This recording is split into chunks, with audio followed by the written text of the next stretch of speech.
G'day everyone, Rune here, and this is Chapter 5 of my Princess Kakarat series. Last time we went over the Red Ribbon Army arc. To quickly recap the changes here, Android 8 is now named Yatsuo, Bora was not killed, Red and Black were captured, and Bulma got the Metal Man to tinker with. This is where the next chapter begins. After catching up with the others and taking Red and Black to lock up, the group returned to Kame House. Vegeta explains that the radar can't seem to pick up the last Dragon Ball, which is very odd. When Bulma asks why they want to find it, they point out that they do nearly have all of them, so might as well. Oolong asks if they even have a wish, to which Kakarat does, though she's not sure if it'll work. But hey, doesn't hurt to try. Roshi suggests that they speak to his sister Baba. Before heading off, Kakarat and Vegeta get new gis, this time with the Saiyan Royal crest on the back. When they get there, the whole competition is explained and Kakarat agrees, saying that she'll fight alone.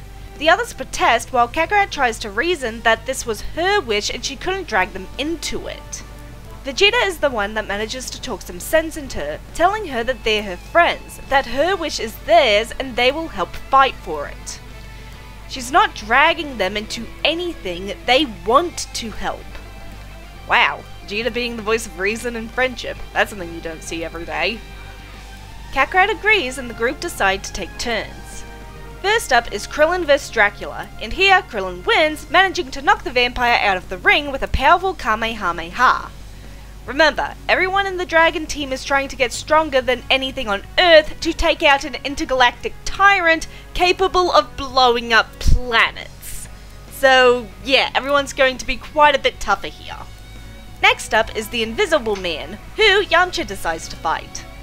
Using what he's learnt, he listens for the man and fights back. When Baba tries the singing trick, Yamcha calls her out for cheating and interfering. If her fighters can't win on their own strength, then Baba is nothing but a fraud. Oh, Baba did not like that one bit, but at the same time, he is right. And when Roshi chimes in agreeing with Yamcha, Baba really can't argue. In the end, Yamcha claims victory. Next up is Bandages, who is taken on by Vegeta. This isn't a difficult fight. When Bandages tries to throw Vegeta off of the bridge, he just flies back up, surprising Bandages. And when he uses his bandages to stop himself from falling off too, Vegeta realizes that the only way to win is to knock Bandages out, which he quickly does. Next up is Chichi vs Devil, and it's a foregone conclusion. Chichi can ride the Nimbus, so Devil's signature attack? It does nothing. It is now time for the last fighter, who Kakarat says she'll fight. Baba smiles and calls in a tall man with spiky black hair, a fox mask, and a Saiyan tail. Kakarat is shocked. There had been another Saiyan on Earth this whole time? But Vegeta has the very distinct feeling that he's met this man before, and has a horrible feeling he might be right. Moving the fight to the outdoor arena, the man tells Kakarat that all she needs to do is remove his mask and she will win the fight. The fight goes on for several minutes, and Kakarat gets the feeling that the man is going easy on her. Almost like he's coaching her, pointing out the gaps in her technique, giving non-verbal corrections. Eventually, however, she does manage to remove the mask, and seeing the man's face, she freezes. She knew that face. She saw it every time she looked inside her locket. Father? Bardock smiles, and only now does everyone see the halo above his head. You've gotten very strong, Kakarat. You've made your old man proud. Kakarat's eyes well with tears as she launches herself at her father, her arms wrapping tightly around him in a hug. Bardock chuckles, teasing his daughter a little by asking what kind of Saiyan starts crying at the drop of the hat, before turning to Vegeta. He tells him that he's been doing a magnificent job of protecting and training Kakarat. He couldn't have found a better protector for her if he tried. When Kakarat stops crying, she explains to Bardock her plan to use the Dragon Balls to bring back the Saiyans that died when Planet Plant was destroyed back to life. Bardock thinks it's a good plan, but not the best time. He tells Kakarat that the reason Frieza hasn't been able to wipe out the rest of the Saiyans yet is because they're too spread out. if there was suddenly a whole mass of them in one location, it would set off a big warning for the tyrant. No, Kakarat needed to wait for the right moment to bring them back. His Saiyans that were still hanging around in Otherworld will keep training so that they'll be ready for when that time comes. It's at this point Baba chips in and explains that the Dragon Balls can only be used to bring back more than one life if they all died under similar circumstances and they died less than a year ago. Well, so much for that. But they did still win, so Baba grants their wish and finds the last of Dragon Ball. Vegeta and Kakarat go to get it from the Pilaf gang, and when they get back, they really don't know what to do. They don't have any wishes, but they can't keep all of the balls in the one place. That's just asking for trouble. They decide to split the balls up between them. Chichi takes one to her father to hold on to, one goes with Roshi to Kame House, one goes with Bulma to Capsule Corp, one goes to Korin in his tower, one stays with Baba, Kakarat holds on to the 4-star ball, and one goes with Gohan. They all meet up at Kame House, and Roshi explains that they should all go their separate ways and train on their own. Kakarat is very hesitant. Remember, she's very clingy with those she cares about, due to living so long believing that everything from her past except for Vegeta was completely gone. There has never been a time where he hasn't been by her side. But even as she's worrying about this, she realizes that this is all the more reason she has to do this. She's the Saiyan princess. She can't always depend on Vegeta being there. Even if what he does for her is mostly emotional support and giving her a feeling of stability, she can't rely on him doing that for her indefinitely. There will be times where he won't be there, and she needs to learn to deal with it. She thinks in all the times where splitting up might have helped, when they met Chichi with the Red Ribbon Army, would things have gotten fixed a lot faster if they had just split up? Vegeta is launching into a massive tirade at Roshi about how it's his job to protect Kakarat and how he can't do that if he's not with her. But Kakarat places a hand on his arm and smiles at him. She explains to Vegeta her thought process and that really they both need to do this. They both need to learn how to be without the other, because really, even if they always find each other again, there will be times where they need to be in two places at once. Vegeta reluctantly concedes this point, and they all go off on their training trips. When the 22nd World Tournament rolls around, everyone meets up. Vegeta and Kakarat embrace in a hug, having missed each other a lot during their training trips. Bulma tells the two that she's been studying the pod that the two had landed in and is currently working on the gravity manipulation aspects of the pod's features. The tournament proceeds, with Chichi fighting against Vegeta this time, Kakarat up against Krillin, and Yamcha against Tien. First things first, Yamcha loses to Tien, and Krillin loses to Kakarat, though Krillin does give her a bit of a workout. For the fight between Vegeta and Chichi, Chichi does lose, but she does much better this time than she did against Kakarat. Once the fight is over, she walks up to Vegeta and pulls him into a hug, completely throwing him for a loop. Chichi leans in and whispers into his ear, "You take care of Kakarat, you hear? Don't ever make her cry." Vegeta is very confused now. And because he's confused, he's also distracted. This wouldn't be a problem if he was fighting against Kakarat, as she would stop the fight to call him to stop letting his thoughts distract him and focus on the fight. But he's not fighting Kakarat. He's fighting Tien, and he has no issue with using Vegeta's distraction to his advantage. So Vegeta gets thrown out of the ring. Tien would have killed him if he knew he was part of the Turtle School, but he is still wearing his gi with the Saiyan crest. Kakarat, while sad that she won't get to fight Vegeta, is madder at Tien for playing dirty and not letting Vegeta sort out his thoughts or telling him to focus. Add to that the fact that he and Chaozu had nearly killed many people, she really goes all out on him. Tien is shocked that this little girl is so strong and has to give her his respect. And after Vegeta saves Chaozu, him as well. Unfortunately, that night when they're all trying to enjoy their dinner, Grandfather Gohan is killed by Tambourine when he goes to get Vegeta's power pole from the tournament grounds. Kakarat and Vegeta are horrified. This was the man that had found them when they first arrived on Earth.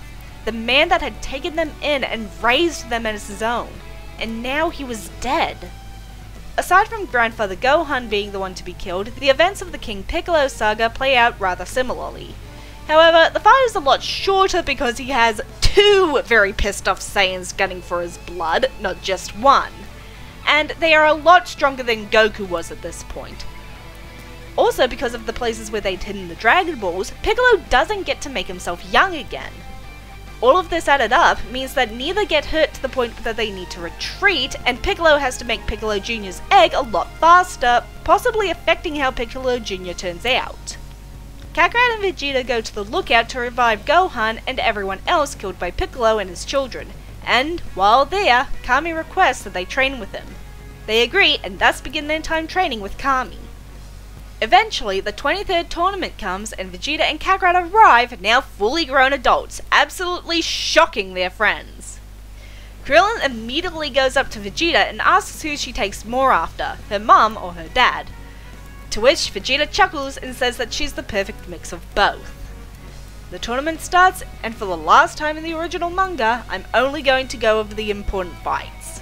First off, Chichi vs Kakarat. At long last, Chichi can show her best friend and idol how far she's come.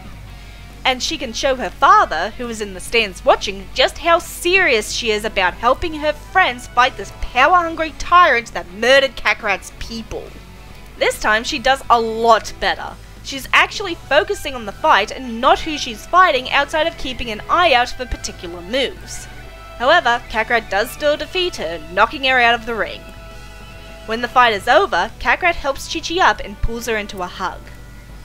I'm so proud of you, Chichi. That is the single best thing Chichi could have heard in that moment. In the semi-finals, it's Vegeta and Kakarat. Just before the fight is set to start, Vegeta pulls Kakarat over for a private talk. He tells her that this isn't going to be an ordinary tournament battle. This is going to be an official Saiyan proving match.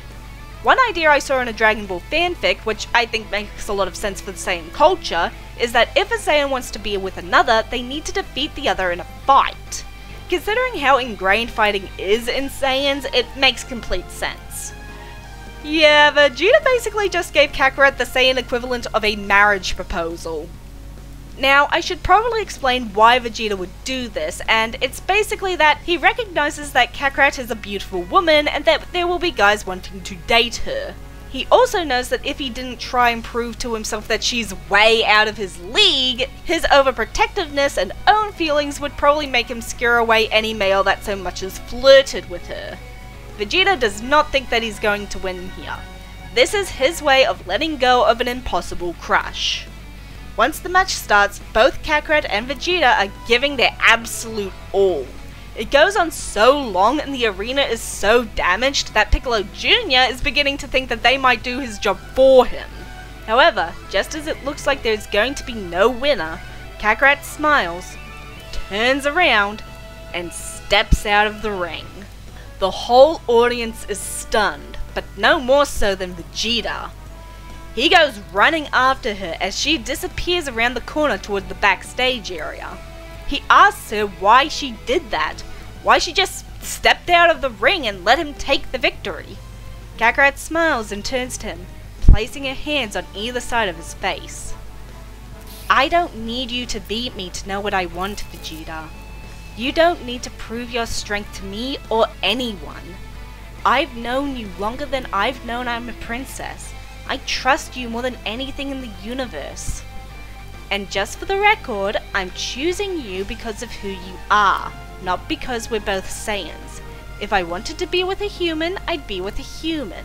And if I want to be with you, I'll be with you. Anyone who says different can go die in a ditch. With that, Vegeta swiftly pulls her in for a hug. Their friends, whom had been watching, all shout and cheer, saying that they'd always known those two would get together eventually. Finally, it is the match between Piccolo Jr. and Vegeta. Just as the battle starts, Piccolo shocks both Vegeta and Kakarat by revealing that he'd sealed Kami in a jar before swallowing it. He also says that as soon as he's done with Vegeta, he's going to take his time torturing Kakarat before he kills her. Vegeta, knowing that he can't do any significant damage to Piccolo without risking Kami's life, uses his superior speed and his ability to fly to avoid damage while he tries to think of a plan. His attention is soon caught, however, by Kakarat waving frantically at him. She points to her mouth, hanging wide open, before pointing to Piccolo, then spreading her arms wide. Understanding what she's trying to tell him, Vegeta begins to goad Piccolo into using his size-changing ability. As soon as Piccolo does, Kakarat flies into his mouth and retrieves Kami. Now, without anything holding him back, Vegeta quickly defeats Piccolo, saying that he should not have threatened his wife. Before he's able to deal the killing blow, however, Kakarat stops him. Reminding Vegeta that if Piccolo died, Kami died, Kakarat gives Piccolo a senzu bean. She then tells him that he should not waste this second chance, and do something better with his life than chasing after the shadow of a man that only viewed his children as tools. Now that the whole Piccolo Jr mess is over, the whole gang go to Gohan's home in the mountains to have Vegeta and Kakarat's wedding. Bulma is maid of honor, of course, with Chichi as bridesmaid and Grandfather Gohan leading her down the aisle. Krillin as best man, with Tien and Yamcha as groomsmen, and Chaozu is the ring bearer. And that, everyone, is where I'm going to end the story for now. I want to pose a question. I'm interested to know if you would like to see Gohan, as in the child, born like in canon or not. Because remember, the Dragon Fighters aren't just training for fun in this timeline. They're trying to get strong enough to take down Frieza. So, would that take precedence, or would Vegeta and Kakarat have a baby during the time jump? This decision will have an effect going forward. I'm Rune. See you next chapter.